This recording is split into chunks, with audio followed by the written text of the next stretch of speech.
தன்னை மறந்து மண்ணில் விழுந்து இளமை மலரின் மீது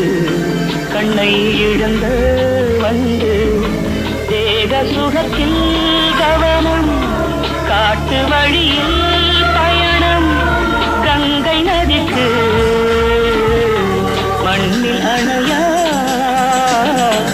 இளமையெனும் பூங்காற்று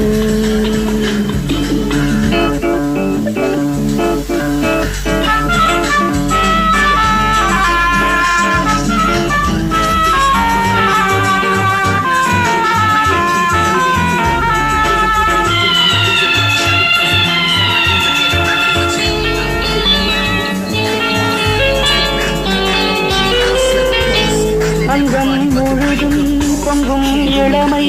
இதம் பதமாய் தோன்ற அள்ளி அணைக்க